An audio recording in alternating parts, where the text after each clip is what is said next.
Hi, this is Ron Edwards, Master Sommelier and Director of Wine Education for Winebow Fine Wine and Spirits. We're going to taste a wonderful wine from Finca Valpiedra, which is in the Rioja region, specifically Rioja Alta, and it's a single estate, 85 hectares, all beautifully penned in by the Ebro River. And so the entire property has water on two sides, and it's this beautiful little plain right there by the river of stones and cobble and a little bit of calcareous mixture. It's such a beautiful place to grow grapes. Definitely want to look it up, and you can see pictures of it on YouTube. For now, what you need to know is that we're tasting the Reserva 2012, and it is 90% Tempranillo, 6% Gratiano, and 4% Maturana Tinta.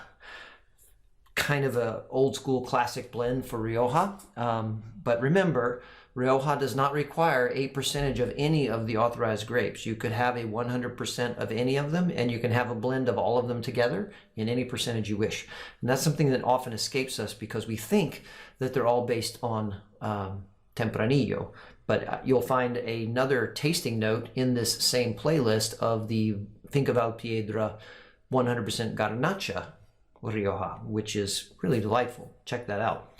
This spends 22 months in oak, and then it spends 27 more months in bottle before it's released. So they are definitely working hard to make sure that you get a super high quality bottle in front of you that has enough maturity to be drunk when it's released, but will age well. Let's find out what we have. First of all, the color is actually showing that you're going to get some flavor maturity, which is really awesome. And I'm excited about that right away because it's got that garnet tone in the rim. Oh, really seductive, beautiful nose. Black cherry compote, pure vanilla extract, high tones of cinnamon and clove, because this winery for this wine uses 100% French oak, which is kind of the modern approach in Rioja, although you don't see an exclusive use of either oak anymore, French or American. Cedar, pomegranate extract, blackberry compote, cherry, like tart cherry conserve.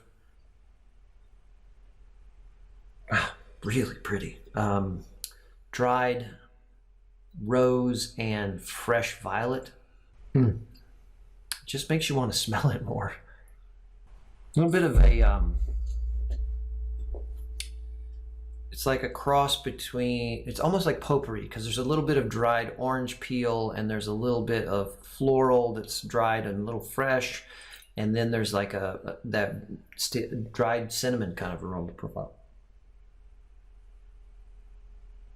And then the fruits come back strong again.